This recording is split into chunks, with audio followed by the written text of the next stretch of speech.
இப்போ நீங்கள் பார்த்தீங்கன்னு சொன்னோம்னா பொருளை நதி நாகரிகம் தாமிரபரணி ஆறு வந்து நம்முடைய தமிழ்நாட்டினுடைய ஒரு வரலாறு எழுதணும்னு சொன்னோம்னா தெற்கேந்து தான் நம்ம எழுதணும். தாமிரபரணி ஆற்றினுடைய சான்றுகள்லேருந்து தான் நம்ம எழுதணும்.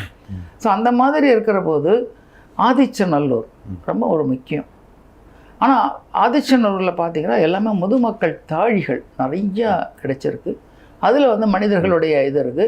அவர்கள் இறந்த போது அவர்களுக்கு நெற்றியில் வந்து இந்த நெற்றி பட்டம் அது தங்கத்தினால பண்ணிருக்காங்க.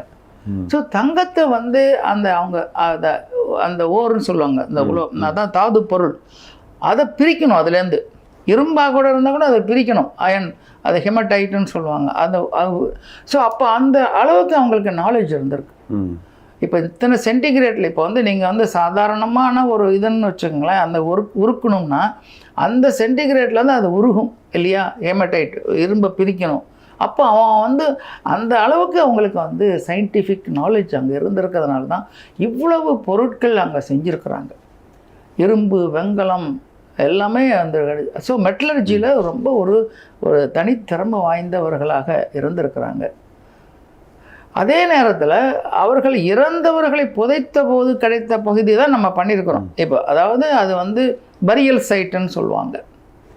சரி, மக்கள் வாழ்ந்தாங்க இல்லையா, அதுக்கு ஹேபிடேஷன் சைட்டுன்னு பேர்.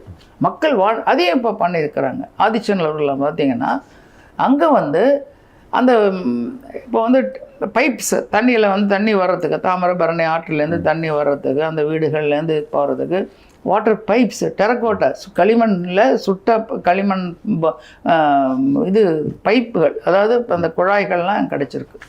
ஸோ மக்கள் வந்து ஒரு நல்ல நாகரிகமாக இருந்த நேரத்தில் அவங்க வந்து வாழ்ந்திருக்கிறாங்க அங்கே. அதாவது ஆதிச்சநல்லூரை பொறுத்த வரைக்கும் அதே மாதிரி சிவகலை அதை விட தொன்மையானது. அதில் வந்து கிடைத்த இரும்பு பொருட்கள், அங்கே இருக்கிற மட்பாண்டங்கள், கருப்பு சிவப்பு பானை ஓடுகள்,